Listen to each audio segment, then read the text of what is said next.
অকণমান ভুল বুজাবুজি হোৱা বুলি ভাবোঁ। জয়ন্ত মল্ল বৰুৱা ডাঙৰীয়াৰ লগত মোৰ কথা হৈছিলে। তেখেতে ক'ব খুজিছিলে যে যিজন ব্যক্তিয়ে তেখেতক প্ৰশ্নটো কৰিছিলে তেখেত জয়ন্ত মল্ল বৰুৱাতকৈ যথেষ্ট বয়সত সৰু। উচ্চ নিচৰ কথা তেখেতে ক'ব খোজা নাছিলে। তেখেতে ক'ব খুজিছিল যে তেখেত যিহেতু সৰু ল'ৰা, গতিকে মই অলপ বয়সস্থ মানুহৰ লগত কথা পাতিম বা মোৰ নিজৰ বয়সৰ লগত কথা পাতিম। গতিকে অলপ হয়তো ভুল বুজাবুজি হ'ল। জয়ন্ত মল্ল বৰুৱা ডাঙৰীয়াৰ মই সতীৰ্থ হিচাপে তেখেতৰ লগত ব্যক্তিগত মোৰ ভাই ককাই সম্পৰ্ক।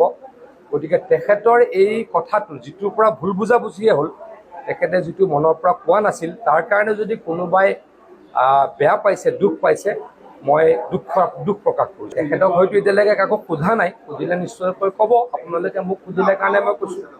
মই কথা পাতিছোঁ, মোক কৈছে যে মই এনেকৈ কোৱা নাছিলোঁ, মই সৰু ডাঙৰ কথাটো বয়সৰ কথাৰে ক'ব খুজিছিলোঁ।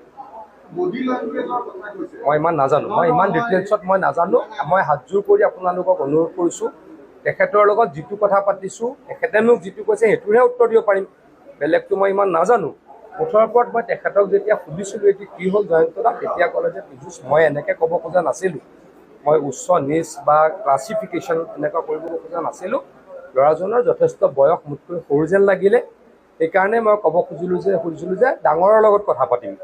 গতিকে তাৰ পাছতো জয়ন্ত মল্ল বৰুৱা ডাঙৰীয়াৰ এই কথাটোৱে যদি কাৰোবাক দুখ দিছে, মই তেখেতৰ সতীৰ্থ হিচাপে দুখ প্ৰকাশ